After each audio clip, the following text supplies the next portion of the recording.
అందరికీ నమస్కారం. నా పేరు రమ. అనుకోని పెళ్ళి 22వ భాగం. రచయిత గీతాంజలి గారు. భూమి ఇలా రా ఒక్కసారి అని వైశాలి గారు పిలవగానే ఆ ఆలోచనలు పక్కన పెట్టి లోపలికి వెళ్ళింది. ఇంటికి రెనోవేషన్ చేస్తుంటే దాని ప్లాన్స్ని చూస్తూ కూర్చుంది. టిప్ టాప్గా రెడీ అయి బయటికి వెళ్ళిపోతున్న అర్జున్ని వైశాలి గారి రూమ్ నుండి చూసి చిన్నగా నవ్వి బాయ్ అన్నట్టు చేతులూపింది. బాయ్, వెళ్ళొస్తా అని గట్టిగానే చెప్పాడు, కాస్త ఇద్దరికీ వినిపిస్తున్నట్టుగా. ఎక్కడికి వెళ్తున్నాడు అని అడిగారు వైశాలి. ఫ్రెండ్ని కలవడానికి అని చెప్పారు. నైట్ డిన్నర్కి కూడా రానన్నారు. చిన్నగా చెప్పింది. అర్జున్కి నీకు అంతా ఓకేనా అని అన్నారు వైశాలి. అని అంది. మీ మామయ్యకి ఎలా ఉంది? ఇంటికి రమ్మని పిలు, లంచ్కి. నీ పెళ్ళైన దగ్గర నుండి ఒక్కరోజు కూడా సరిగ్గా కలవలేదా బాబుని? నీలాంటి అల్లరి పిల్లని పెంచాడంటే ఎంత ఓర్పు సహనమో ఆ వ్యక్తికి అని నవ్వారు. హహా, అందరూ అలానే అంటారు అని అంది భూమి నవ్వుతూ. యు ఆర్ గ్రేట్ కన్నా. ఎవరూ లేకుండా తప్పుదోవ పట్టకుండా ఒక స్టేజ్కి రావడం అంటే చిన్న విషయం కాదు. కానీ నువ్వు మీ మామయ్య మీరు పెరిగిన విధానం కానీ అద్భుతం. మీకు పిల్లలు పుట్టాక వాళ్ళని కూడా మీలానే తయారు చేయాలి. అందంగా నవ్వి, అయినా మీకు పిల్లలు పుట్టాక మీకు ఎందుకు ఇస్తాను, నేనే పెంచేసుకుంటానుగా వాళ్ళని అని అన్నారు వైశాలి నవ్వుతూ. ఎందుకో తెలియని సిగ్గు సంతరించుకుంటుంటే నవ్వుకుంది చిన్నగా. ఆహా, ఎందుకంత సిగ్గు నీకు అని బుగ్గలు లాగుతుండగా ప్రతాప్ రావడంతో లేచి నించుంది భూమి. ఇన్ని నెలలైనా ఇంకా భయం పోలేదా నా దగ్గర అని నవ్వారు భూమి తల మీద చేయేసి. భయం కాదు, గౌరవం. ఎందుకో మీ ముగ్గురిని చూసినప్పుడల్లా అలా గౌరవం ఇవ్వాలి అని అనిపిస్తుంది చిన్నగా చెప్పింది. ఆహా, అమ్మా నాన్న పిల్లలు గౌరవం ఇచ్చేటప్పుడు కంటే ఎక్కువ చనువుగా ఉన్నప్పుడే సంతోషిస్తారు. గౌరవం ఉంటే మాత్రం చనువుగా ఉండక్కర్లేదా? నాకు అసలే ఆడపిల్లలు లేరని బెంగుండిపోయింది కళ్ళు తిప్పుతూ చెప్పారు వైశాలి. మీకు ఆడపిల్లలంటే అంత ఇష్టమా? ఆశ్చర్యంగా అడిగింది. అర్జున్ ఎప్పుడు చెప్పలేదా నీకు? వాడికి కూడా ఆడపిల్లలంటేనే ఇష్టం. కానీ మా ఇంట్లో 3 తరాలుగా అబ్బాయిలే. ఈసారైనా అమ్మాయి పుడితే బాగుండన్నారు పైకి చేతులు జోడించి మొక్కుకుంటూ. భూమికి అదంతా కొత్తగా అనిపించింది. అబ్బాయిలు పుట్టలేదని పెళ్ళాంతో గొడవాడిన భర్తల్ని చూసింది. అత్తామామల్ని కూడా చూసింది. కానీ మనవరాలు పుట్టాలని ఇంతలా కోరుకుంటూ ఉన్న వాళ్ళని నీళ్ళని చూడటంతో కాస్త ఆశ్చర్యంగా, అంతకంటే ఎక్కువ ఆనందంగా అనిపించింది తనకి. ఇంటి నుండి బయలుదేరి కార్తీక్ ఇంటికి వెళ్ళాడు అర్జున్. తనకే హ్యాపీనెస్ వచ్చినా బాధ వచ్చినా తను షేర్ చేసుకునేది ఓన్లీ కార్తీక్తో మాత్రమే. కాలింగ్ బెల్ ప్రెస్ చేయగానే వాడిపోయిన ముఖం వేసుకొని డోర్ తీశాడు కార్తీక్. ఎందుకో మొదటిసారిగా జాలేసింది కార్తీక్ మీద. భూమి చెప్పినట్టుగా తను చెప్పకపోవడానికి తన రీజన్స్ తనకున్నాయేమో అనిపించింది అర్జున్కి. ఏంటి బావా సడన్గా ఇంటికి? ఆశ్చర్యంగా అడిగాడు సోఫాలో ఉన్న కుషన్స్ తీసి పక్కన వేస్తూ. రావద్దంటే చెప్పరా, వెళ్ళిపోతాను అన్నాడు అర్జున్. అలా కాదు మహాశయ, కృష్ణుడు ఈ కుచేలుడి నివాసానికి రావడం ఏంటా అని అంతే అని చిన్నగా నవ్వి కాఫీ అని అడిగాడు కిచెన్లోకి వెళ్తూ. బామ్మ లేదా అన్నాడు అర్జున్. లేదురా, ఊర్లో తిరునాళ్ళు అవుతున్నాయి, అక్కడ చూసుకొని వస్తానని వెళ్ళింది ఇందాకే అన్నాడు కార్తీక్. నువ్వు ఇప్పుడు కాఫీ లాంటి కషాయం ఇచ్చి నా నోరు పాడు చేయకు. నేను బుచ్చి చేసిన ఫిల్టర్ కాఫీ తాగొచ్చాను. నీతో కొంచెం ఇంపార్టెంట్ విషయం మాట్లాడాలి, వచ్చి కూర్చో అని అన్నాడు అర్జున్. ఇంపార్టెంట్ విషయం అనగానే జాను పెళ్లి విషయమే అయ్యుంటుందని ఫిక్స్ అయిపోయి మొహం ఇంకాస్త మార్చేశాడు కార్తీక్. భూమి తనకి చెప్పిన ప్రతి విషయాన్ని కూడా కార్తీక్తో షేర్ చేసుకున్నాడు అర్జున్. కార్తీక్ జానుల ప్రేమ గురించి చెప్పింది మాత్రం చెప్పలేదు. వావ్, నిజంగానా?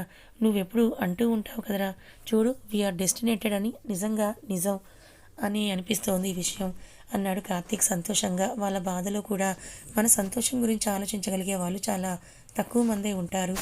ఆ కోవకి చెందిన వాళ్ళే భూమి, కార్తీక్. అలాంటి వ్యక్తులే అతనికి ఎక్కువగా నచ్చుతారు కూడా. అందుకే భూమి అతనికి బెటర్ ఆఫ్ అయ్యింది. కార్తీక్ బెస్ట్ ఫ్రెండ్ అయ్యాడు. భూమి చెప్పిందని కాకుండా సీరియస్గా వాళ్ళకి ఇంకొక ఛాన్స్ ఇవ్వాలని ఫిక్స్ అయ్యాడు అర్జున్. థ్యాంక్స్ బావా, ప్రేమగా హక్ చేసుకున్నాడు అర్జున్. ఇంట్లో పస్తులు ఉన్నాయని అబ్బాయితో ఇట్లాంటివి తప్పురా అని చిన్నగా నవ్వాడు కార్తీక్. అవును, నువ్వెప్పుడూ ఎవరిని ప్రేమించలేదా? సూటిగా సుత్తి లేకుండా అడిగేశాడు అర్జున్. ఆ ప్రశ్న వినగానే గతుక్కుమన్నాడు కార్తీక్. ఏదేం ప్రశ్నరా? అది కూడా ఇంత సడన్గా మాట తెప్పించే ప్రయత్నం చేశాడు. కానీ అక్కడున్నది అర్జున్ కాబట్టి ఎక్కువసేపు నిలవలేదు అతని ప్రయత్నాలు. గట్టిగా డీప్ బ్రీత్ తీసుకొని, బేసిక్గా అర్జున్, చిన్నప్పటి నుంచి నీతో 99% విషయాల్లో నేను ట్రాన్స్పరెంట్గానే ఉన్నాను, ఒకే ఒక్క విషయం తప్ప అన్నాడు కార్తీక్ కళ్ళు చిట్లించి తన వైపు చూస్తూ ఉంటే. ఆ 1% జానురా అన్నాడు చిన్నగా. వాట్ అన్నాడు అర్జున్. అది తనేదో మొదటిసారి వింటున్నట్టుగా ఎక్స్ప్రెషన్ పెట్టి, అయినో ఫ్రెండ్ చెల్లిని ప్రేమించడం తప్పే, ఫ్రెండ్ చెల్లిని ఫ్రెండ్లానే చూడాలి, కానీ జానుని నేను ప్రేమించడం మొదలుపెట్టినప్పటికీ తను నీ చెల్లని నాకు తెలియదురా. ఐ స్వేర్ తెలిస్తే డెఫినెట్గా తనని మర్చిపోయేవాడిని, కానీ nothing is in my hands Arjun, చాలా బాధగా చెప్పాడు కార్తీక్. ఆ మాట విని అర్జున్ ఏదో రియాక్ట్ అయ్యేలోపే ఎక్కడి నుంచి వచ్చిందో కానీ చెంప పగిలిపోయేలా ఒక్కటిచ్చింది జాను కార్తీక్కి. ఆ దెబ్బ అర్జున్ నుండి వచ్చిందని అపరాధ భావంతో కళ్ళు పైకెత్తిన కార్తీక్ ఆశ్చర్యంగా చూశాడు జాను వైపు. తన పెద్ద కళ్ళని ఇంకాస్త పెద్దవి చేసి షర్ట్ హ్యాండ్స్ ఫోల్డ్ చేసి ఉరిమి చూసింది కార్తీక్ వైపు. ఈ సీన్లో అర్జున్ ఎక్కడా కనిపించకపోయేసరికి చుట్టూ చూశాడు కార్తీక్. ఇక్కడ అని హ్యాండ్ రైజ్ చేసి చూపించాడు.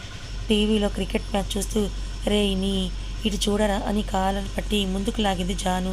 జాను ఏంటిది, నువ్వెందుకు వచ్చావు, నేను అర్జున్తో మాట్లాడతాను వెళ్ళు అని చిన్నగా చెప్పాడు. ఎక్కడికి రా వెళ్ళేది, నువ్వేమైనా హీరో అనుకుంటున్నావా, లేదంటే నీ కళ్ళకి నేనేమైనా సతీ సావిత్రిలా కనిపిస్తున్నానా, కోపంగా అరిచింది జాను.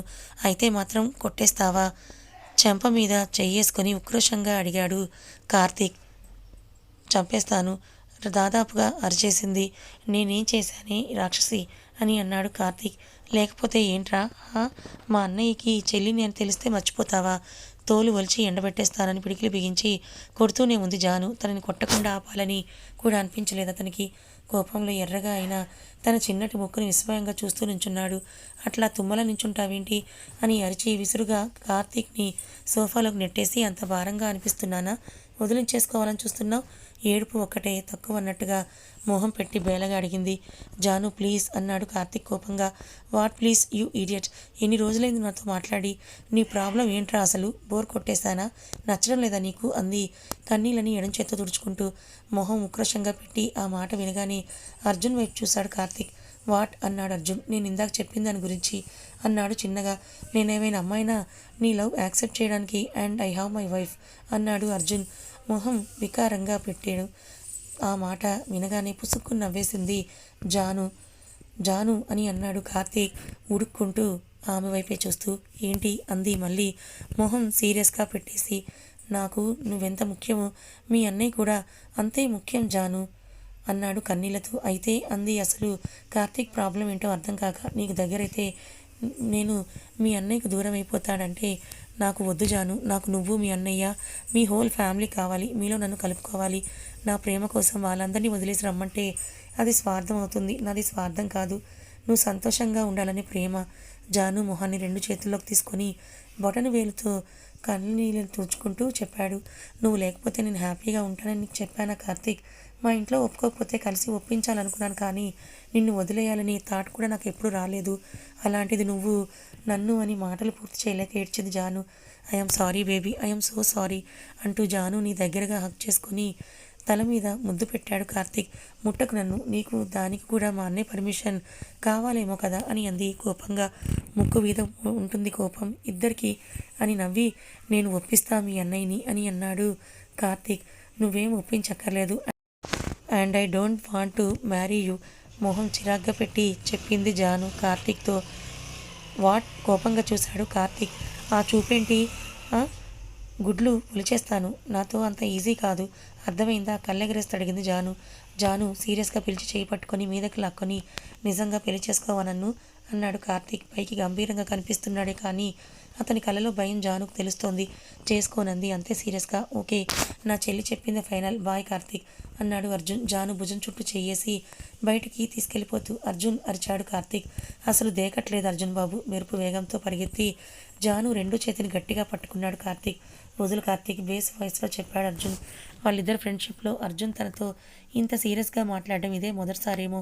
కొంచెం ఆశ్చర్యంగా అనిపించినా అది జాను కంటే ఎక్కువ అనిపించలేదు తనకి. నేను చెప్పేది విను అన్నాడు కార్తీక్. నేనేం వినిపించుకోదలుచుకోలేదు అన్నాడు అర్జున్ సీరియస్గా. Arjun please, I want Janu, she is my life. అలా అని మీ నుండి తనని వేరు చేసి కాదు, మీ అందరితో కావాలి జాను. నాకు ధైర్యం లేక కాదు అర్జున్, మేబీ నిన్ను ఫేస్ చెయ్యలేక చెప్పలేకపోయాను నేను ఇన్ని రోజులు. ఇప్పుడు ముక్కుసూటిగా అడుగుతున్నా, ఇస్తావా నాకు మీ చెల్లెల్ని అని అన్నాడు కార్తీక్. ఇదే మాట, ఇదే పట్టుకున్న చెయ్యి ఇలానే ఉంచుతావా కార్తీక్? ఎన్ని కష్టాలు వచ్చినా, ఎలాంటి సిచ్యువేషన్స్ ఎదురైనా అదే గంభీరతతో అడిగాడు అర్జున్. ఒక్కసారి నమ్మి మనసు ఇచ్చింది, ప్రాణం పోయినంత వరకు వదలను అన్నాడు స్థిరంగా. రేపొచ్చి బాబాయ్ వాళ్ళతో మాట్లాడన్నాడు ఏమా సీరియస్గా మొహం పెట్టి. వాట్, ఇంత త్వరగానా? అట్లీస్ట్ ఒక వారం రోజులైనా టైం ఇవ్వరా అన్నాడు. ఇదేమైనా ఇంటర్వ్యూనా? ఇప్పుడు నాతో ఏం వాగావు అదే వాగు, చిరాగ్గా చెప్పి జానుని బయటకు తీసుకొచ్చేశాడు అర్జున్. ఇంకొంచెం సేపు ఉండాలని ఉంది కార్తీక్తో చిన్నగా చెప్పింది. నీకు కూడా అన్నయ్యకి లవ్ మ్యాటర్ చెప్పాలనిపించలేదు కదా? ఏమా సీరియస్గా అడిగాడు. చెప్తే ఒప్పేసుకుంటావా? అందుకే వదిన చేత అడిగించా, కళ్ళెగరేస్తూ చెప్పింది. మీ వదిన చెప్పకముందే నాకు తెలుసని జాను తల మీద ఒక్కటేసి డ్రైవ్ స్లోలీ అని వెళ్ళిపోయాడు అర్జున్. అర్జున్ వెళ్ళగానే పిల్లిలా కార్తీక్ని వెనక నుండి హక్ చేసుకుంది జాను. ఏంటి జానమ్మ అన్నాడు తన చేతుల మీద చేతులేసి. కార్తీక్, వదలకు కార్తీక్ నన్ను అని అంది బేలగా. వెనక్కి తిరగబోతున్న అతన్ని ఆపేస్తూ, బతకగలను నువ్వు లేకుండా కూడా, కానీ ఉంటాను అంతే. సంతోషంగా మాత్రం ఉండలేను. ఏడవడం ఇష్టం లేదు నాకు, కానీ తప్పడం లేదు అని అంది బాధగా జాను. తన కన్నీళ్లు అతనికి తెలుస్తూ ఉంటే, ప్లీజ్ జాను ఏడవకు, నువ్వు నా కోసం వచ్చిన నీ కళ్ళల్లో నీళ్లు నచ్చడం లేదు నాకు అన్నాడు. అని కళ్ళు తుడుచుకొని కాఫీ అంది బొంగుమూతి పెట్టి. కాఫీ కూడా కలపడం రాని పిల్లని పెళ్లి చేసుకొని ఏం చేసుకుంటానో ఏంటో అని నవ్వాడు చిన్నగా. నేర్చుకో, దేనికి పెద్ద తాడి చెట్టులా పెరిగావు మరి అని నవ్వింది. ముద్దివ్వు, కాఫీ పెడతా అన్నాడు కార్తీక్. మూతి మీద ఒకటిస్తా, రేపు ఇంట్లో వాళ్ళతో మాట్లాడు ఫస్ట్ అంది జాను. గుర్తు చేయకే బాబు, మీ డాడీ నన్ను చూస్తే ఎట్లా రియాక్ట్ అవుతారో కూడా అర్థం అవ్వడం లేదు నాకు. ఏదో మీ అన్న ఫ్రెండ్ కాబట్టి ఇన్ని రోజులు నన్ను చూస్తే నవ్వేవాడు, ఇప్పుడు కత్తెందుకో జానకి అని ఒక్కటేస్తాడనుకుంటా అన్నాడు కార్తీక్. నేను మాట్లాడతాను డాడీతో అని అంది కార్తీక్ భుజం మీద పెదవులు ఆనించి. వద్దు, నన్ను చెప్పని, ఆయన ఒప్పుకోకపోతే అప్పుడు చూద్దాం అన్నాడు కార్తీక్. అంది కప్ తీసుకొని. కాఫీ తాగి కార్తీక్ వైపు చూసి, నాట్ బ్యాడ్, బట్ అసలు ఇట్లా పెడితే కుదరదు, కాఫీ పెట్టడం నేర్చుకొని అప్పుడు పెళ్లి మాటలు ఆడు అని అల్లరిగా నవ్వింది జాను. ఆ నవ్వు కోసమేగా అతను పడి చచ్చిపోయేది. ఎన్ని టెన్షన్లో ఉన్నా తనని కూల్ చేసే ఆ నవ్వుని వదులుకోగలడా తను? తన కోసం పరితపించే ఆమెని వదులుకోగలడా? ఆలోచిస్తూనే దగ్గరికి లాక్కున్నాడు బలంగా. ఆవు బండరాయ్ అని కొట్టింది కార్తీక్ని. ఇంతకీ నీ ఎంట్రీ ఏంటి ఇక్కడికి? ముందుకు పడి తన మొహాన్ని క్లియర్గా చూడనివ్వకుండా డిస్టర్బ్ చేస్తున్న కురులని వెనక్కి నెడుతూ అడిగాడు కార్తీక్. తమరు ఉన్నారో పోయారో కూడా తెలియదుగా, అందుకే ఒకసారి చూసిపోదామని వచ్చాను. వచ్చేసరికి మా అన్నయ్యతో భారీ సెంటిమెంట్ డైలాగ్ ఇస్తున్నావు. నా చేతికి పని చెప్పక తప్పలేదంది అదేదో పెద్ద విషయమే కానట్టు. తను మాట్లాడకపోతే జాను ఎంత ఫీల్ అవుతుందో తెలిసి కూడా అలా ఉన్నందుకు తన మూర్ఖత్వం మీద తనకే విసుగొస్తూ ఉంటే సారీ అన్నాడు. అది వదిలే గాని ఆ అబ్బాయి బాగుంటాడా అంది. ఏ అబ్బాయి అన్నాడు అర్థం కాక. అదే అన్నయ్య నాకు చూసిన అబ్బాయి అంది జాను. ఆ మాట వినగానే మొహం మొత్తం టమాటాలా చేసేసి మూతి బిగించి చూశాడు. ఎలహే అన్నట్టు ఒక లుక్ ఇచ్చి, పేరు చెప్పు అంది. కార్తీక్. నీ ఫేస్బుక్, స్నాప్చాట్, ఇన్స్టా, ట్విట్టర్, ఆఖరికి నీ వాట్సాప్లో కూడా అదే పేరు ఉంటుంది. నాకు తెలుసు, ఎక్కువ ట్రై చేయకు నన్ను జలస్ ఫీల్ చేయడానికి అని అన్నాడు. చిన్నపిల్లలరా మీరు అన్నట్లు ఒక లుక్ ఇచ్చి జాను మొహం మీద పడేసి, జాను వాళ్ళ నాన్న నుండి ఫోన్ వచ్చేసరికి కార్తీక్తో గొడవ అర్థాంతరంగా ఆపేసి వెళ్ళొస్తా అని అంటూ పరిగెత్తి మళ్ళీ అదే స్పీడ్తో వెనక్కి వచ్చి టక్కున అతని బుగ్గ మీద ముద్దిచ్చి, సారీ కోపంలో అలా, ఇంకెప్పుడు కొట్టనని చెప్పి వెళ్ళిపోయింది మెరుపు తీగల.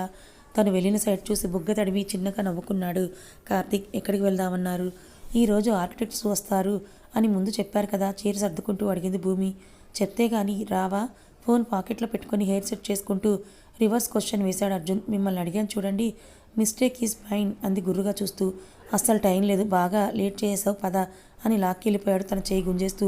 అయ్యో శ్రీవారు, ఎక్కడికో కూడా చెప్పకుండా ఇలా బిహేవ్ చేయడం భావ్యమా అంది కుచ్చిళ్ళు జారిపోతుంటే వాటిని మళ్ళీ దోపుకుంటూ అడిగింది. జాను వాళ్ళ ఇంటికి ముందుకు పడుతున్న కుర్రలను వెనక్కి నెట్టి సమాధానం ఇచ్చాడు.